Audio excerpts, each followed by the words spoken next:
Happy Friday! Welcome back to Drinking by My Shelf. My name is Emma and I have just been reading the least popular books on my TBR. I worked this out by 3 metrics. We have the least popular, as in the least liked. Adele by Leila Slimani is the book on my TBR with the lowest average rating. We have the least popular, as in the least known. Next of Kin by Sue Welfare has only been rated by 4 people, according to Storygraph, and that is the lowest of any of the books on my shelf. And finally, Plainsong by Haruf is kind of the least popular to me, because this is the book that I've had on my TBR for the longest without ever picking it up. So it doesn't seem very popular in my list of priorities. I have now read 2.5 of these books and I'm going to tell you about them. So my least popular, lowest rated book on my TBR was this one, Adele by Leila Slimani. Leila Slimani is the author of the book Lullaby. If you're in the States, it's called The Perfect Lullaby. I'm not sure about other countries which of those titles they go by, but I read it as Lullaby. And that is a book that also has a very low average rating. So I didn't think that the low rating of this one was necessarily a bad sign for me. Lullaby is a book that I think kind of suffered from people's expectations of it. It's a book about a nanny who kills the 2 children in her care, and that happens right from the beginning. The very first sentence of the book is something like, "The baby is dead, it only took a few seconds." Like, it's grim, it dives right into that. And I think from that, people were expecting a thriller, but Lullaby is not a thriller at all. It is a character study. So from that moment, we go back in time and then we follow the life of this nanny and try and see how she could possibly have got to this place. So it's really a story about the class divide, the barriers that she has faced in her life, and you never really get to a point of understanding how she could do something so terrible, but you watch her unravel to reach this point.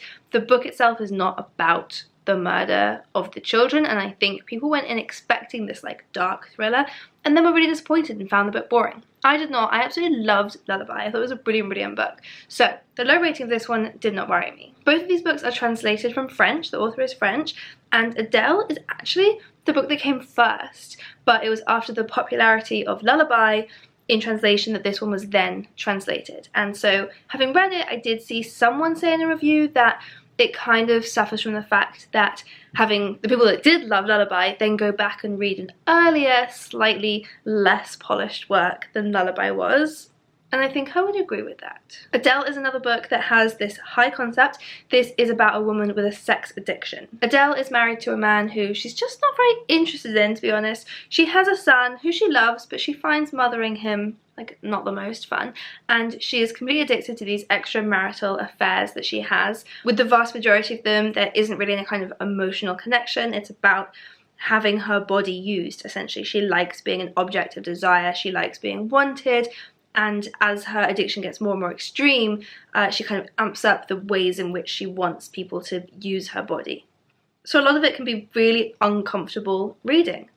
I think that Leila Slimani is a great writer and I did enjoy this book, but I didn't enjoy it as much as Lullaby, and the ending didn't do anything for me. I didn't understand what the ending meant, and so that knocked it down from what could have been a 4-star to a 3-star. I can't remember if Lullaby was a 5-star, but I think it might have been. So in conclusion, I think it's a little harsh that this was literally the lowest rated book on my whole TBR, but perhaps I should pay more attention when something is the least popular, because this wasn't a book that I particularly loved. The counterpart to Adele is Correspondence by Tim Murphy. This was the highest rated book on my TBR.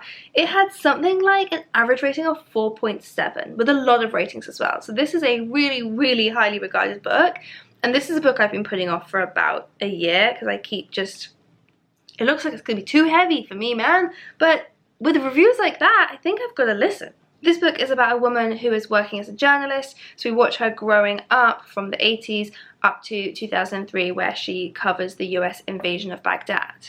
It says on the front here that it's a human epic, one you won't soon forget. So I think I need to get over myself, get over my aversion to books that are going to make me concentrate hard and actually read it.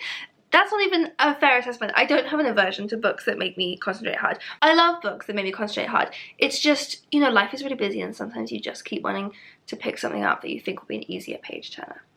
I think that it's interesting that both the highest and lowest rated books on my TBR were both literary fiction. If anyone in the comments has read both of these books, I would love to know your thoughts on how they compare, which one you liked more. Next, the least popular, least known book on my TBR. This is Next of Kin by Sue Welfare, which was very kindly sent to me as a present from my colleague Andy. This is a book that he said he enjoyed, and so he sent me a copy so that I could read it as well. I meant to ask him at work today and I forgot how he even ever heard of this book. I need to find out because only 4 people have ever reviewed this book on Storygraph. It is not a famous book. I wonder how I came across it. The people who have read this book have really enjoyed it. It had really good reviews. I went over and looked on Amazon. Really good reviews on there. Unfortunately, it wasn't for me. This book is about a woman who lives with her brother. They're having money issues and they take in a new lodger who is not quite what he seems. And the book is definitely plot driven. Can see why Andy liked it. We both really like books with like fast-paced, exciting thriller plots. So I think this was a great recommendation for me from him. But you can never guarantee what's going to work for different people. And in this one, the characters just didn't feel real to me, so I could never quite feel invested in what was going on. There were quite a few plot holes that I thought didn't quite add up, so I was never quite believing the story. I'm also not sure anyone had done a proofread of this book. Not that that's the most important thing, but there were a lot of typos. Interestingly, Sue Welfare, this author, I've just in the back here, is a Sunday Times bestseller. So I don't know why this book is so unheard of. She obviously has an audience. The counterpart of Next of Kin is One by One by Ruth Ware. So where this book had the fewest reviews on Storygraph, One by One had the most by a long way. Thousands and thousands of people have reviewed this book on Storygraph. It was like a league of its own when I was comparing all of the numbers. And again, another weird pairing. In terms of the highest and lowest rated, those books were both literary fiction. In terms of the highest and lowest numbers of people who know the book, they're both thrillers. One by One is, as far as I'm aware, a retelling of Agatha Christie's And Then There Were None. It's about a group of colleagues who get snowed in to this ski chalet, and then people are going to go missing or die one by one. I assume die. I'm not sure, I haven't read the book. Ruth Ware has been a very hit and miss, but ultimately disappointing author for me in the past. I've read quite a lot of Ruth Ware books. I don't really know why I keep picking her books up, but I can't seem to stop myself. I read one, I think the very first, if not the very first, it was the second video that I ever posted on this channel, which may or may not now be private, was of a Ruth Ware book. It was a really short video. It was of In a Dark Wood. And that was a book that I really enjoyed as I was reading it. It was really tense, I was feeling scared, and then I thought the ending was rubbish. But because I enjoyed it, I then tried another Ruth Ware, and the same thing happened. And actually my enjoyment of the books started going down and down, which is interesting because a lot of people I've seen on BookTube, their enjoyment of Ruth Ware has gone up and up. They thought that her first few books were like almost good, but not quite. But when it comes to things like The Death of Mrs. Westaway or The Turn of the Key, they've really enjoyed her. And One by One, I think, is a very popular Ruth Ware book. However, those two that I just mentioned, The Death of Mrs. Westaway and The Turn of the Key, I just thought were terrible. I have liked Ruth Ware less with each book. Why am I still buying them? I don't know. And finally, I picked up Plainsong by Haruf. Finally, this is the book that I've had on my TBR for about 2 years at this point, and so it is the least popular by my decision-making process. I am now just about halfway through this book, and you know what, I'm not actually loving it, which is a surprise, because even though I've been leaving it languishing on my TBR for a long time, I was pretty convinced I was going to love it. I've read one other book by Haruf before, which is called Our Souls at Night, which is set in the same fictional town as this one. But it's just a beautiful story of two old neighbours, an old man, old woman, who have known each other for a long time, and now they're living by themselves. Their families have died or moved away, and they start to be each other's companions at night, basically. They sleep in the same bed just for the sake of not having to be alone at night. And this then blossoms into a love story, and it's so beautiful.